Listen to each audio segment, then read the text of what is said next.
People want relatable YouTubers. Well, guess what? My kid is sitting right here watching Daniel Tiger. My dog is at my feet pulling on me to throw his toy. I'm just trying to stay consistent for you guys. Usually grandma watches my kid on Wednesdays, but she's sick. So we're just kind of scrambling. My anxiety's like this. Week 10 NFL picks. Here we go.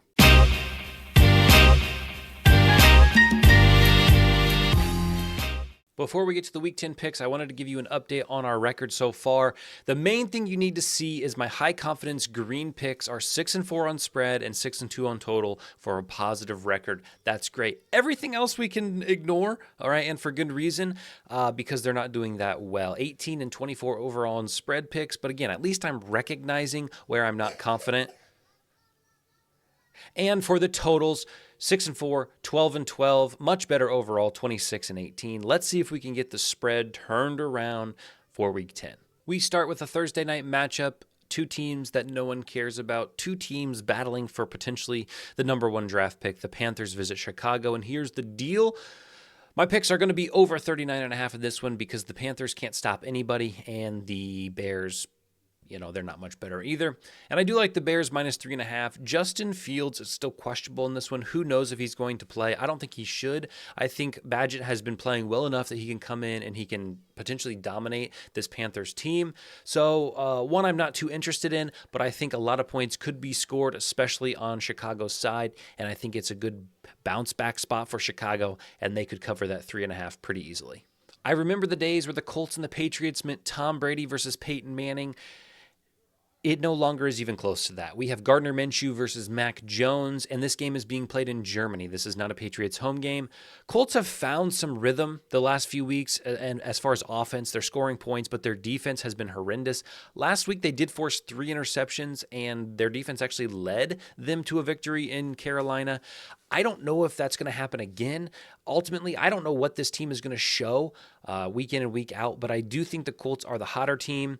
And if they can get Jonathan Taylor going, I think that minus 1.5 is a reasonable line for them to cover, although, as you can see, low confidence. As for the Patriots, they have a decent rush D, which I think will slow down this Colts offense, and they don't score points. They're averaging 15 points a game. That's horrendous.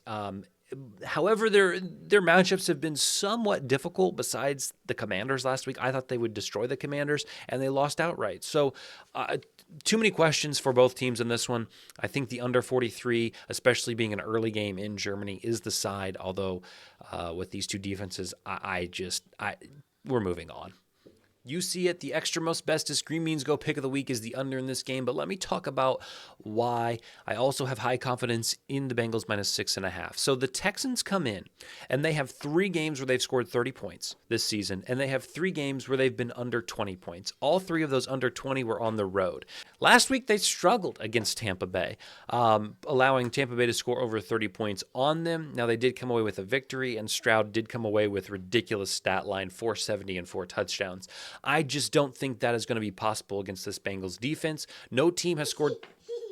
I'm not editing it. I don't care. Okay, this is life. All right. No team has scored over 20 points on the Bengals defense since week 4, and they've played San Francisco, Buffalo, and Seattle. So they faced good, high-scoring competition, teams with competent offenses, more competent than I think the Texans are. So I think they are finding a groove. They get to stay at home. I see this being a 28-17 game. So give me Bengals minus 6.5. I think that's a phenomenal price, and I think you see this tick up to 7 as we get closer to kickoff. And the under 48, I just don't see a way that the Texans come in and score over 20 points against this team in this environment. So these are 2 of my better picks of the week. Ugly game here, too many questions. I will say, Joshua Dobbs, congratulations. You did the unthinkable last week, coming in on a short week with a new team and coming out with a win. The Saints, though, are a tough matchup, but he does have the privilege of being at home in Minnesota, and Minnesota's defense continues to play well. However, the Saints, I think, have more to play for in this one. A win means more to them as they fight for that NFC South. Heineke passed for 260 on the Vikings, so I think Derek Carr, Michael Thomas, Chris Olave have a chance to have a big day. Saints have more weapons than the Falcons do, in my opinion. So I like the Saints to win this one outright in sort of a low-scoring game, but again, not confident about either of these. Another game where I think we're getting a little bit of generosity on the Steelers line -3. They're at home. They played at home last week and they played on Thursday. So they have a little bit of a mini bye and they're still in the playoff hunt. This is a big game for them. They have the Ravens and the Bengals ahead of them in the division, but they have a winning record right now. And I think they could still, albeit outside looking in, grab a wild card spot. Now, they haven't allowed 20 points in 4 straight weeks. They haven't played the best competition, but the Packers don't come in with that high-powered of an offense, and the Steelers offensively should be able to run all over this defense. So I like a big game from Jaylen Warren and Najee Harris. I like this one to be a lot of clock ticking, and I like it to go under that 39. As for the Packers, Christian Watson's out. They've had no offensive wholeness this whole year. It's just moving pieces every week. I think their only path to victory against the Steelers is to run the ball, but I think, like we've seen in weeks past, they will just decide to abandon the run as the game gets out of hand. So give me Steelers -3 and under 39. Tampa Bay's not great. They had an emotional loss last week on a road trip in Houston. They're on a 4-game losing streak. They allowed 470 passing yards and 5 touchdowns, and I think this is a breaking point. Sure, the NFC South is still in reach somehow. I hate saying that. It's just a horrible division, and the Buccaneers do have the smallest outside shot to still win that division. But I don't think this matchup against Tennessee is great. They are also coming off a mini bye. They lost last week, but they've had extra time to prepare. They named Will Levis the starter, and I think if Stroud can carve up this defense, Will Levis has been making throws that have impressed me. I think he should be able to do the same with DeAndre Hopkins. Even though Treylon Burks is out, I don't think that's going to be a problem. They have a decent defense, and their offense is finding rhythm. So give me Tennessee +1 on the road and over 38.5. This one is downright bizarre to me. I'm a little shocked that we get the Jacksonville Jaguars as home dogs in this one, and it's over that key number of 3. So I like Jacksonville +3, and I don't know how this game is going to go as far as offense and defense, so I'm taking the under 46.5 with low confidence. It'd be something I stay completely away from. San Francisco's coming off a much-needed bye. They lost 3 straight going into the bye after having one of the best starts in the NFL. To me, there's too many questions on this team right now to take them -3 on the road, even after a bye. However, I do think their defense shows up and plays well against a top 10 offense in Jacksonville. As for Jacksonville, they are also coming off a bye week, but it's kind of the opposite. They won 5 straight going into the bye, so they had momentum. Their bye week was not as necessary, whereas San Francisco was kind of saved by that bye. They have the 3rd best run defense, so I think Jacksonville has a really good opportunity to contain McCaffrey in this one, and it's going to be all up to Brock Purdy, which, as we saw for the last 3 weeks, he's not looked that great after people were singing his praises for 5 weeks. So I really don't know what to expect in this one. I just think the side with value is Jacksonville +3 and the total under 46. But again, the hottest team in football is the Baltimore Ravens, and they are 6-point favorites at home against a division rival. And honestly, I am not convinced that -6 is a great value side. Now, the Ravens have beat the Browns already this year, but it was against Dorian Thompson-Robinson, not P.J. Walker, not Deshaun Watson. So I'm not even counting that. Now, this Ravens team has scored 30 points in a row, but my worry is next week they have Cincinnati. And I just get a little concerned that this could be a look-ahead spot for the Ravens. They're not looking at the Browns, the team they've already beaten. They're looking at the Bengals, a very important matchup next week in determining the winner of these AFC North divisions. So Watson will be back for the Browns. He will be healthy, hopefully. And here's the funny thing. We can talk bad about the Browns all we want, but they've won 3 out of their last 4 games. The only loss came on the road at Seattle. They only lost by 4. So I would say be careful. Do not overlook this team. And this is a must-win spot for the Browns in a wild card push. They still have a shot at the wild card. So I just think a lot of people are going to be on the Ravens this week just based on momentum. But it is a low confidence pick for a reason. If this ticked up to 7.5 by kickoff, which is a huge jump from Wednesday to Sunday, but if it does, I would switch my pick and go Browns +7.5. So just be careful with this one. I have no interest in talking about either of these two pathetic football teams. The Falcons are horrible. The Cardinals are horrible. Kyler Murray comes back, which I think means advantage Cardinals. Neither of these two teams play defense over 42.5. Don't watch this game. Don't follow this game. Ignore this game. You see it. My extra most bestest pick, spread pick of the week is Chargers +2.5. Now, Detroit is coming off a bye week, which again, I don't think is necessary for them because they were playing well. I think it will actually slow down this team and hurt them a little bit. They're going to have to pass the ball to win. All right. The Chargers have a great defense, run stopping defense. Now, here's the weird part. Montgomery comes back for Detroit, and I actually think that hurts them because I think they were playing with more tempo. I think they were playing an offensive game that pairs well against a Chargers matchup with the team mindset they've had in weeks previous. So they're going to get Montgomery back, and I think they're going to run him more and try to slow this game down, and I don't think that's what you need to do against the Chargers. You have to beat them by playing fast, by passing the ball, by getting guys out wide. I'm worried about Detroit a little bit because they have what I would call a comfortable lead in this division. Now, it's only a game, but I don't think Minnesota is cut for the long term, even with Joshua Dobbs and that great win last week. I think that was more about Atlanta losing the game. So I think the Chargers are finding a rhythm.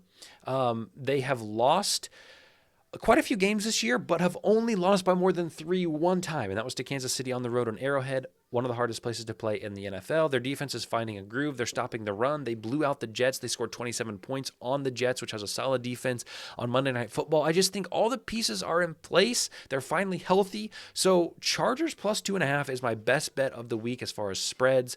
And I truly think the Chargers hold the Lions to under 21 points in this one, so give me the under 48.5.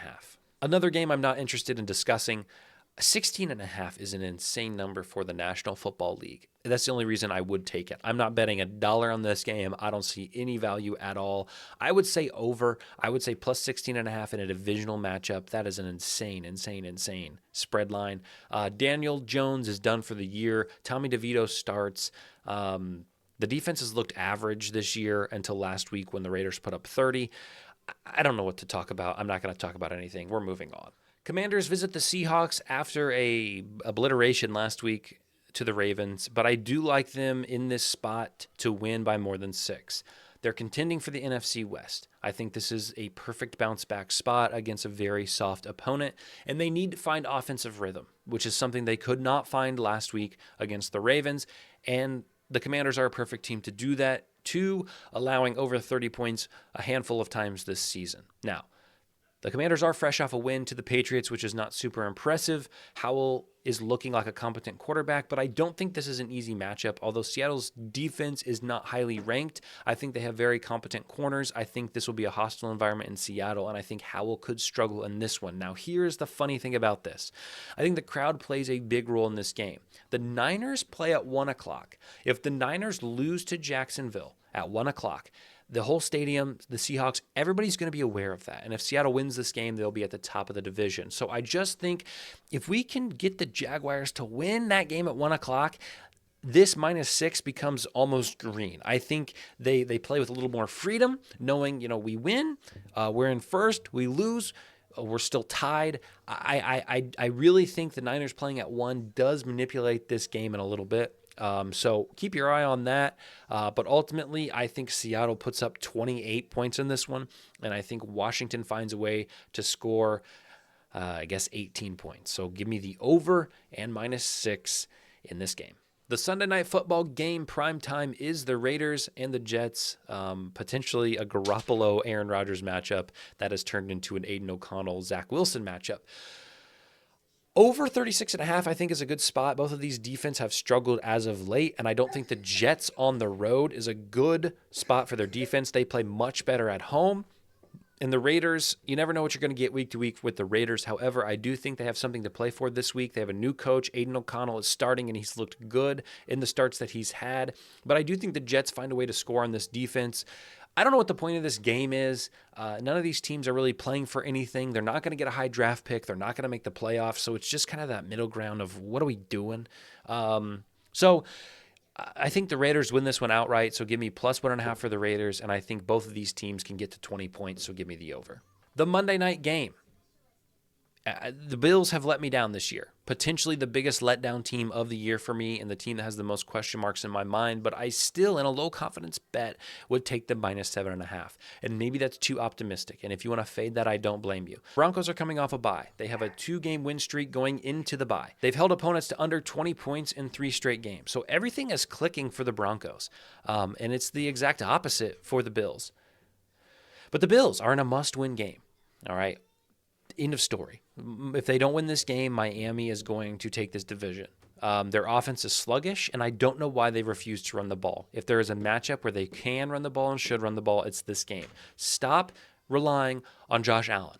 All right, they're making him do too much. They have Cook, they have Murray. They have 2 competent backs who should be able to take some of the weight off his shoulders. Let's see it, right? This is a get-right game. So I wouldn't take either of these bets, but under 47.5, just because I don't know what this Bills offense is going to be able to do. But I do think their defense will be able to contain Russell Wilson. I'm done talking about it. I can't. Okay, sorry for the rush video. We're going to just better quality next week.